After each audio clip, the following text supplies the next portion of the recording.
आप सभी को स्वागत करता हूं मेरे YouTube चैनल मैक प्राइम में। आज इस वीडियो में आपसे चर्चा करेंगे एक ऐसे महान योद्धा के बारे में जो महाभारत के युद्धों में केवल महज 16 साल की उम्र में वीरगति को प्राप्त कर लिए थे। शायद आप लोगों ने सही सोचा कि आज इस वीडियो में बात करने जा रहा हूं अर्जुन पुत्र अभिमन्यु के बारे में। दोस्तों, भारतवर्ष के प्राचीन काल की ऐतिहासिक कथा महाभारत के एक महत्वपूर्ण पात्र अभिमन्यु कुरुकुल के राजा व पांडवों में से अर्जुन तथा यादव राजकुमारी सुभद्रा के पुत्र थे। श्री कृष्ण और बलराम जी उनके मामा और गुरु थे। विराट नरेश की पुत्री राजकुमारी उत्तरा अभिमन्यु की पत्नी थी, जिनके पुत्र परीक्षित ने संपूर्ण भारतवर्ष में चक्रवर्ती नरेश के रूप में शासन किया था। कथा में उनका छल और अधर्म द्वारा कारुणिक अंत बताया गया है, परंतु अभिमन्यु जैसी ख्याति किसी भी अन्य महाभारत योद्धा को नहीं मिल सकी। अभिमन्यु महाभारत काल के सर्वश्रेष्ठ योद्धाओं में से एक है तथा सबसे कम आयु के सर्वश्रेष्ठ योद्धा है। अभिमन्यु को द्वंद्व युद्ध में हराना असंभव माना जाता था। अभिमन्यु अर्जुन के पुत्र थे। 15 वर्ष की आयु में फाल्गुन मास में उनका विवाह उत्तरा से हुआ था। 16 वर्ष की आयु में आषाढ़ मास में जिस दिन ये महाभारत के युद्ध में वीरगति को प्राप्त हुए थे, उससे एक दिन पूर्व ही अभिमन्यु की पत्नी उत्तरा ने गर्भ धारण किया था। द्वापर युग में सबसे कम उम्र में स्त्री के शारीरिक सुख और संतान जन्म की प्राप्ति करने वाले वे इकलौते थे। अभिमन्यु महाभारत के नायक अर्जुन और सुभद्रा, जो बलराम व कृष्ण की बहन थी, के पुत्र थे। उन्हें चंद्र देवता का पुत्र भी माना जाता है।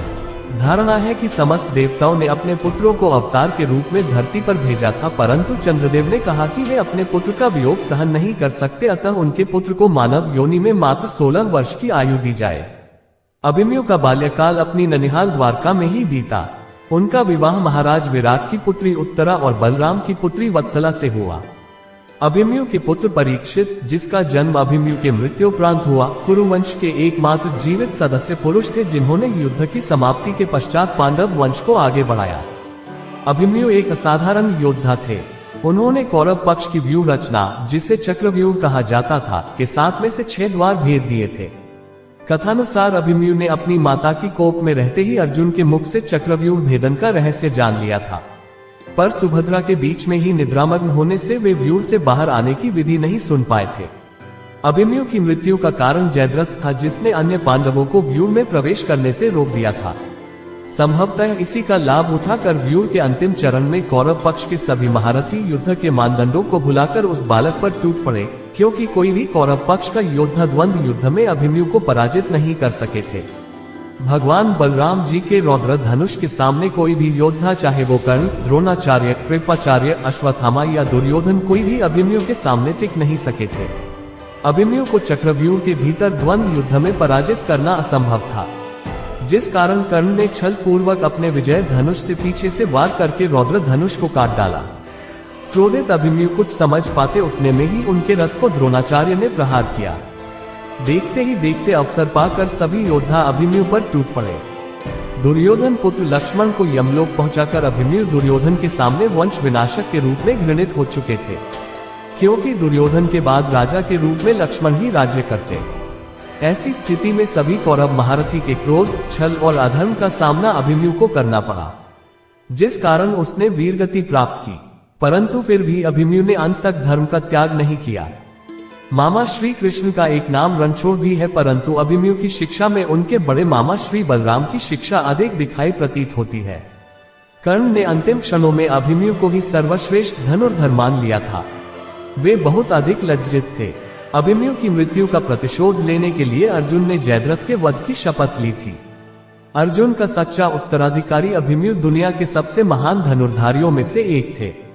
अभिमन्यु को बचपन से ही युद्ध कला में अच्छा खिलाड़ी माना जाता था। अर्जुन ने अपने पुत्र अभिमन्यु को महाशक्ति और युद्ध कला के सभी गोपनीय रहस्यों की शिक्षा प्रदान कर दी थी। वीर अभिमन्यु की उम्र केवल 16 वर्ष थी, लेकिन वीर अभिमन्यु का साहस और पराक्रम अद्वितीय था। वीर अभिमन्यु ने खुद को एक साहसी और महान योद्धा के रूप में सबको साबित किया। अभिमन्यु का जन्म तीसरे पांडव अर्जुन के सबसे अच्छा दोस्त श्री कृष्ण की बहन सुभद्रा से हुआ था।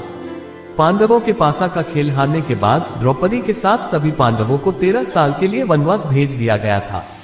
इस अवधि के दौरान सुभद्रा अपने भाइयों के साथ द्वारका में रही, जहां उन्होंने अपने परिवार के सदस्यों के साथ अभिमन्यु की परवरिश की। उन्हें प्रद्युम्न, बलराम और कृष्ण द्वारा हथियारों और युद्ध में प्रशिक्षित किया गया था।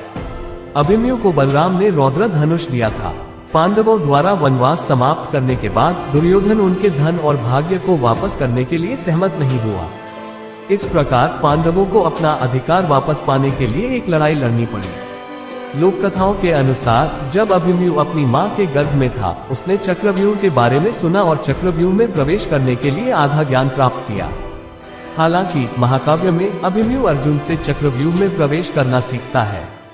कुरुक्षेत्र के युद्ध से पहले पांडव मत्स्य साम्राज्य के राजा विराट के साथ रहे। उसने अर्जुन से अपनी पुत्री उत्तरा से विवाह करने के लिए कहा, लेकिन अर्जुन ने उससे विवाह करने से मना कर दिया क्योंकि वह आज्ञावास के दौरान उसका शिक्षक था। हालांकि उन्होंने अभिमन्यु के साथ उत्तरा के विवाह का प्रस्ताव रखा।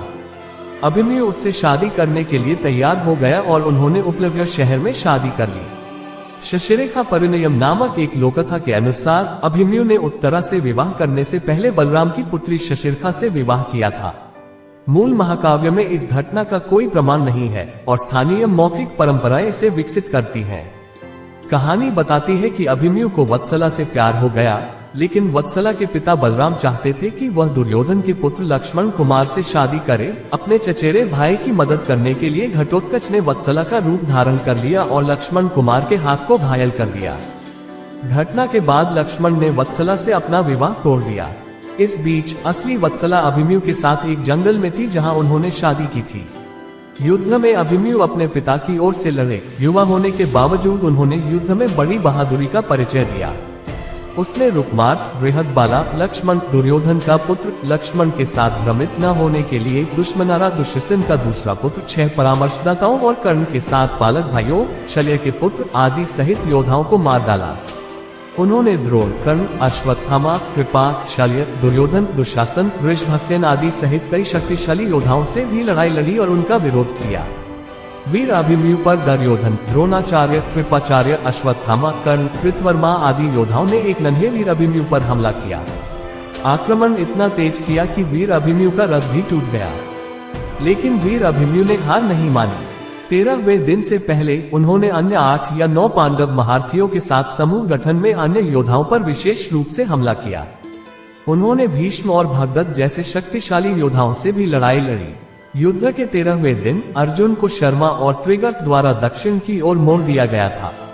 उसकी अनुपस्थिति का फायदा उठाकर दुर्योधन और उसके सहयोगियों ने युधिष्ठिर को फंसाने की योजना बनाई ताकि युद्ध को जल्दी से रोका जा सके और बिना कई सेनाओं को खोए। कौरवों की सेना ने द्रोणाचार्य के नेतृत्व में चक्रव्यूह का निर्माण किया। अभिमन्यु इसमें प्रवेश करना जानता था, लेकिन बाहर निकलना नहीं जानता था। वह जाल में चला गया। उसके बाद उसके मामा चक्रव्यूह के किनारों के पास अभिमन्यु दुर्योधन के पुत्र लक्ष्मण को मार डालता है। अपने बेटे की हत्या से नाराज दुर्योधन ने द्रोणाचार्य को अभिमन्यु को मारने की योजना बदलने का आदेश दिया, लेकिन शेष 4 पांडवों ने अभिमन्यु का पीछा किया। हालांकि चारों पांडवों को जयद्रथ ने रोक दिया था। जयद्रथ ने उन चारों को हराया। द्रुपद को भी रोककर फंसा दिया गया। अश्वत्थामा और कृतवर्मा ने अभिमन्यु को अकेला छोड़कर धृष्टद्युम्न और उपांडवों को हराया। केंद्र पर पहुंचने से पहले अभिमन्यु ने रुकमर्ग, बृहदबाला, शौन आदि जैसे कई अन्य योद्धाओं को मार डाला।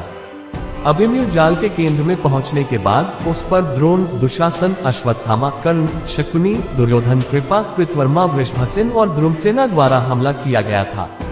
दुशासन का पुत्र और कई अन्य योद्धा सेना के एक छोटे दल के साथ अंदर पहुंचे। उन्होंने उससे गंदी लड़ाई लड़ी और उन्होंने उसे मार डाला।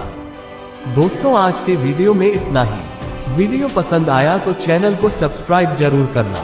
कल एक नए वीडियो लेके आपके सामने फिर उपस्थित होंगे।